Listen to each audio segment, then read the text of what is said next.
Hello my darlings, it's Zui here, and today I'm delivering another Tomura Shigaraki story. The last couple of Tomura Shigaraki stories got more views than I anticipated, so I genuinely hope I'm not anticipating too much views, you know, wink wink. When I started writing this, I actually didn't intend to go this route, and it just all naturally occurred and I wrote this by accident. So, sorry about that if you find this story not as appealing. But if you do, please voice your opinion down in the comments below, because this is how you help me out, by commenting down below and by watching the video until the end and by liking or disliking. That's really up to you. You can enhance my standing in the YouTube algorithm, and the higher my standing in the YouTube algorithm is, the more people get my videos recommended to. In addition, what you can do is share my videos around and do fan work stuff, like for example make TikToks, make fan art, memes, and if you do memes, post them on Reddit and stuff like that. You know, just spread the word to more than just your friends. Alright, let's get right into the show, shall we? A lesson you had learned only recently. Or more, a lesson that you understood only recently, was the saying, not all quirks are created equal. Not in relation of powerful to weak, but more in the connection between good and evil. There existed quirks that were simply too destructive and would require the restraint of a Buddhist to not go all out. The nightmare these people must go through, having an ability that has such an easy time snuffing a person's life out. This was one of the reasons you respected the pro-hero endeavor. You yourself had a rather macabre quirk. It was called Until Death Us Part. It was a healing quirk, but it worked in mysterious ways. Essentially, you could fully heal a person who was on the brink of death. No exceptions. This meant for you to use your quirk as nature seemed to have intended, you'd need to torture people so that you can then heal their wounds instantly. Because of the nature of your quirk, you had been avoided by the general public. Your quirk deemed too evil for hero life, forcing you to become mundane. You work day in, day out in a boring office job, and lived in an unbearably small apartment. The day your life changed, however, was the day two strangers just teleported into your room while you were snoring on your sofa. You were woken by a pained grunt and a curiously sounding "Miss." You shrieked as you jumped from your recliner. "Ha! Who are you?" you shouted. One of the men seemed to be made out of smoke, while the other looked like a living mummy with white hair. "Do not be afraid. We aren't here to hurt you. We simply require your assistance." This felt like a bad action movie. Now you noticed the blood that was seeping from the white-haired man's arms and legs. "This is Tomura Shigaraki," the shadow said as he nodded into the direction of the mummy. "We are villains and had a run-in with the pro-hero Snipe, and we were wondering if you'd like to save his life." You blinked. So forward. So honest. If it was the truth, of course. And what if I refuse?" you stuttered. "Then this man will bleed out on your carpet and you can deal with that on your own." The man named Tomura hissed in response to that.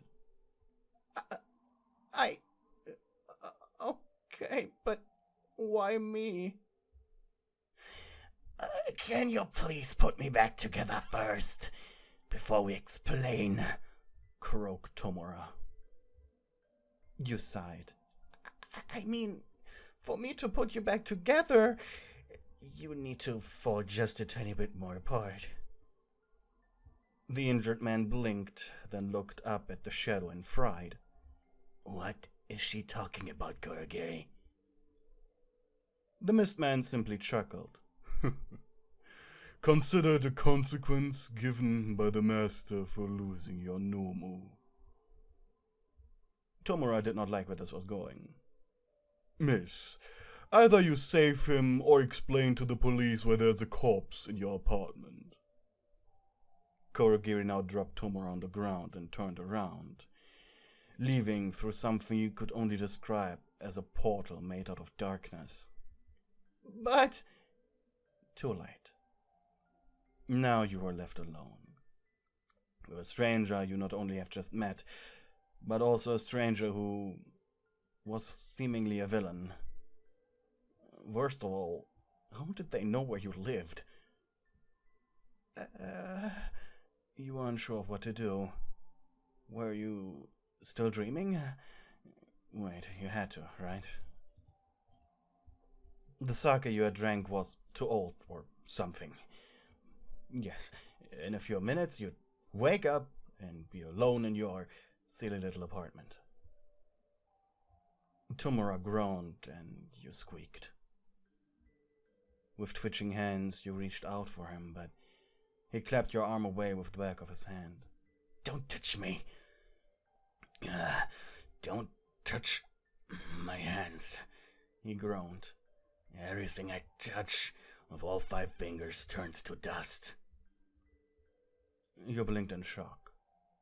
Good to know.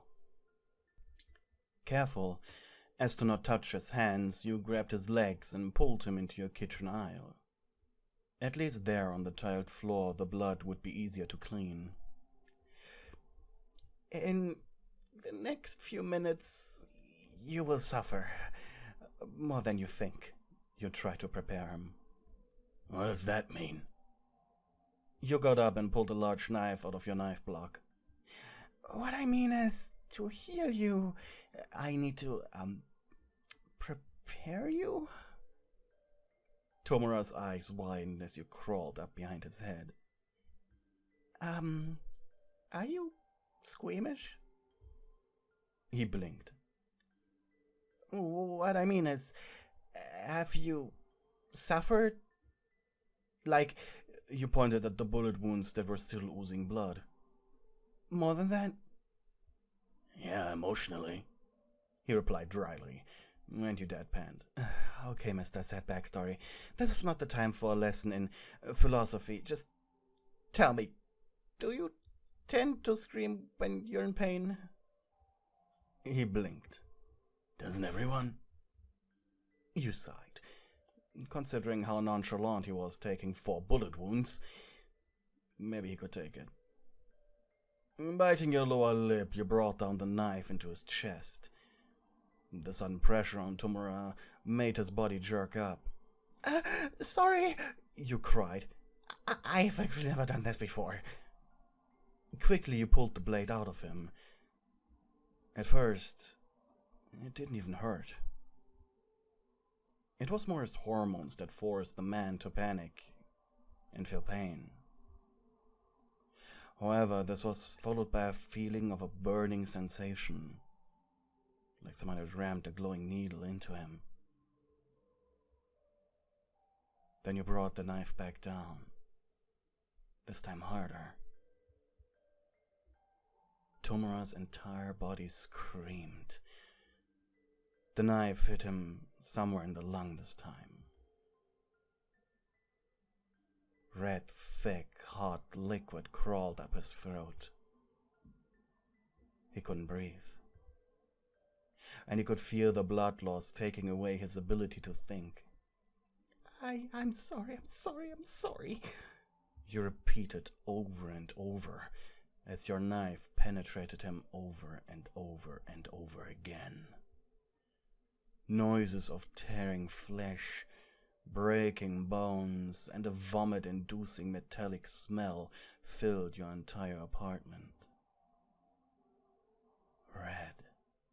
There was so much red. His organs laid bare to you.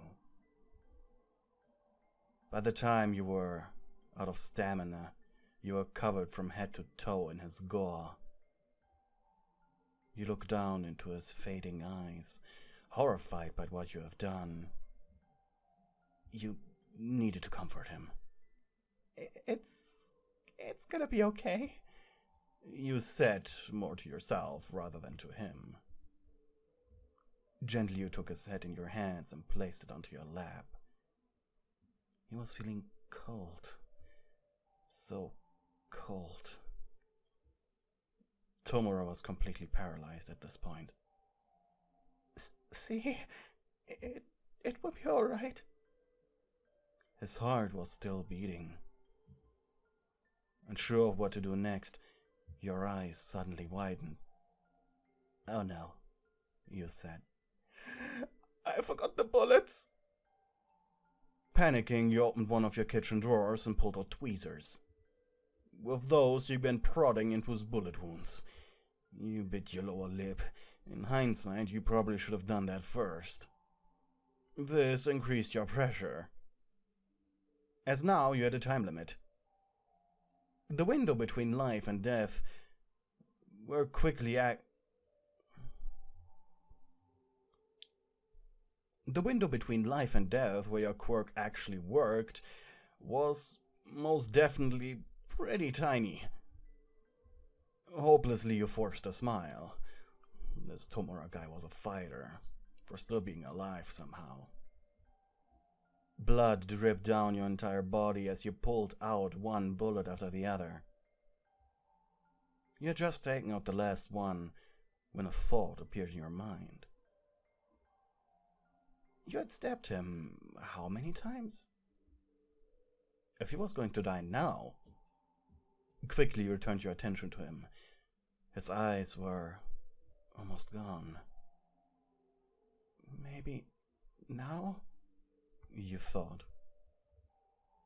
You placed both hands on his chest like a defibrillator. "Come on, work." Your entire body was shaking. And then, his wounds began to glow in a faded green light. "Yes, yes!" You shouted as all fear, stress, and anxiety were replaced with an almost orgasmic feeling of relief. His wounds closed, and after his body stopped glowing, you leaned back. That felt entirely too good. And you blushed. Hey, you said suddenly, remembering that you were not only covered in his blood, but you had almost taken his life. You leaned back forward, cradling his head. "Are you feeling better?" I feel like death, he said with a hoarse voice. I mean, you didn't scream. He looked up into your eyes. "You bitch, you'll slit my throat." You blinked. Wait, when did you slit his throat? From what I counted, you stabbed me 47 times. Maybe more. You blushed hard. Maybe you got a little carried away. At least that would explain why you were so exhausted. You looked around yourself. It really didn't look good. Whimpering, you helped him on his feet. He was still wobbly, so you held him up. You said cautiously. "I think we need a shower." He looked at you. You serious? He said weakly. Slowly you guided him into your bathroom, where you put him into your bathtub. Shakily you removed his clothes and threw them onto the ground. Neither of you spoke. Until he saw you take off your own bloodied shirt. What the fuck are you doing? I'm not going to wait outside until you're done and ruin my apartment any further. He forced a pained grin. Yeah, right. You kneeled naked against the tub and pouted while turning on the water. Yeah, whatever, Shigaraki. He hissed. Too hot. You sighed. Stop being a baby. Stop being a baby! He shouted. You stabbed me to death! You slapped your hand on his mouth. 1, you are alive. 2, you were less of a brat a minute ago. He growled in response. See, isn't the world so much better when you don't act like a baby? By now the water covered his thin frame, and you blushed, realizing what you were about to do. With a shaking hand, you reached for your bottles of bubble bath. What do you like? He didn't answer. You shrugged and took a half-empty bottle of wildberry bubble bath concentrate. You squeezed a few seconds, replacing the metallic scent of blood with the sweet aroma of forest berries. Then you got up and put one foot into the hot, red, bubbly water. Maybe a shower was a better idea. Oh, you think? He replied, almost sounding amused. You closed your eyes for a second. If you had known he would act like this after healing him, you'd have kept him lying in the pool of blood until Kurogiri came back. Angrily you hissed. You do realize all I need to do now... Okay, just so you understand, all I need to do is throw in my hairdryer, right? But then I would... He stopped mid-sentence. Would what? Not die because of my quirk? Fuck you! Was all he could say in response to that. Just make room, you big baby. You scoffed and he pulled away his legs, allowing you to sit in front of him. Following was an awkward staring contest. I could kill you, he said. For what you did to me. Again, you blinked in confusion. You mean, heal you?